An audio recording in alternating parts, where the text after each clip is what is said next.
বন্ধুরা, তোমরা কেমন আছো? নিশ্চয়ই ভালো আছো।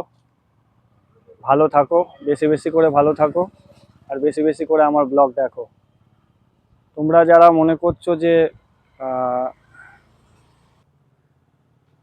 চাকলা কচুয়া সব ঘোরা হয়ে গেছে, কোনো নতুন লোকনাথ বাবার মন্দির খুঁজছো যেখানে যাওয়া যেতে পারে, তাহলে তোমরা চটপট ট্রেন ধরো হাওড়া থেকে আর চলে আসো মুন্সিরহাট। 15টা স্টেশন, 10 টাকা করে ভাড়া, 1.5 ঘন্টার রাস্তা। স্টেশনে নেবে, তোমরা টোটো ধরো, টোটো ধরে 15 টাকা ভাড়া।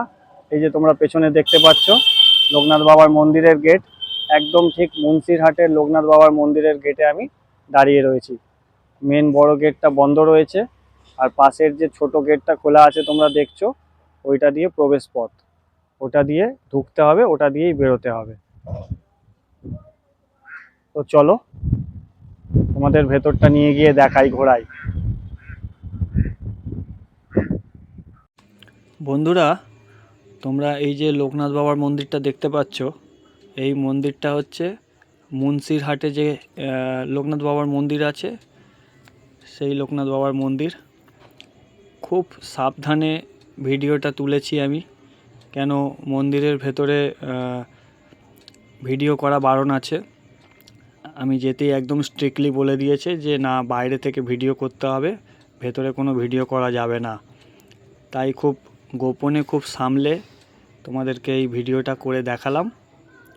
জয় লোকনাথ বাবা, জয় বাবা লোকনাথ। ভেতরে গিয়ে মন্দির কর্তৃপক্ষ থেকে জানতে পারলাম যে ভেতরে এখন আর ভিডিও করতে দেওয়া হয় না। তো তোমাদের গেটের বাইরে থেকেই মন্দিরটাকে যতটা পারছি দেখিয়ে দেওয়ার চেষ্টা করছি। ভেতরটা তোমরা দেখে বুঝতেই পারছো, ফুল গাছ টুল গাছ দিয়ে বেশ সাজানো গোছানো। যে খুব বেশিটা কভার করতে পারছি না, কেন গেটের বাইরেই আমি রয়েছি। মোটামুটি তোমরা মন্দিরটা বুঝতেই পারছো। এই যে সিধে রাস্তা দিয়ে গিয়ে সামনেই মন্দির। 1-1.5 বছর আগে কিছু কারণবশত ভিডিও ব্লগারদের ভিডিও করতে দিত, যেটা এখন বন্ধ করে দেওয়া হয়েছে। এই যে এটা প্রবেশ পথ, এখান থেকে সামনেই লেখা আছে দেখছো যে প্রবেশ করুন, জুতো রাখার স্থান ভেতরে, বোর্ডে লেখা আছে। ডান দিকে রাস্তা, ডান দিকে গিয়ে খানিকটা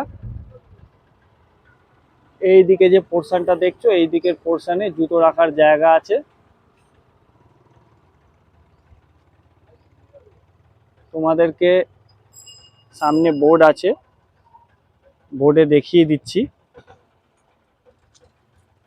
টাইমিংটা তোমরা জেনে নাও মন্দিরের। এখানে লেখা আছে নভেম্বর থেকে ফেব্রুয়ারি, সময় হচ্ছে সকাল 9:30 থেকে 1টা, আর বিকেল হচ্ছে 4টে থেকে 7:30।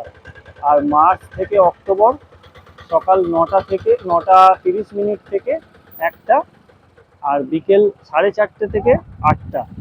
এই হচ্ছে মন্দিরের টাইম। শীতকাল আর গরমকাল দুটো সময়, দুটো টাইম তোমাদের বোর্ড দেখিয়ে দিলাম, টাইমিং বলে দিলাম মন্দিরে আসা।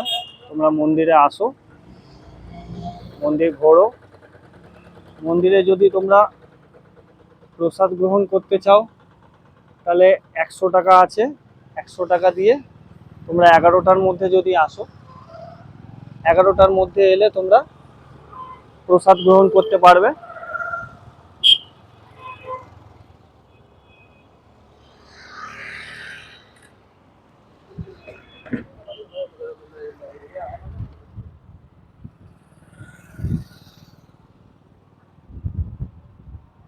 যদি তোমরা পুজো দিতে চাও, মন্দিরের ভেতরে দুটো দোকান আছে, পুজোর সামগ্রী আছে। তোমরা ভেতরেই সব জিনিসপত্র সামগ্রী পেয়ে যাবে পুজোর।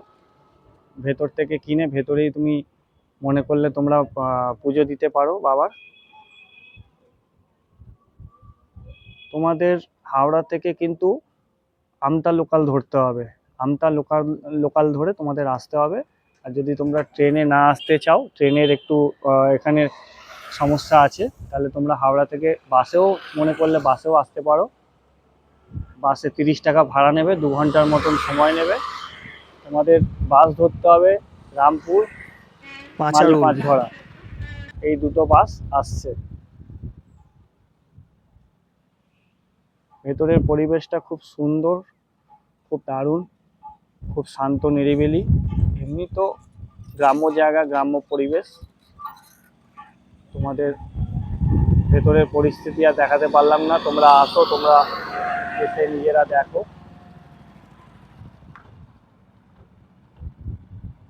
এই ভিডিওর মধ্যে তোমাদের প্রসাদ গ্রহণের মূল্য বলে দিলাম, টাইমিং বলে দিলাম, আসার রাস্তা বলে দিলাম। তো তোমরা চলে আসো চটপট, মন্দির দর্শন করে যাও। ব্লগ আজকে এখানেই শেষ করছি, পরের ব্লকে আবার দেখা হবে তোমাদের সাথে। টাটা।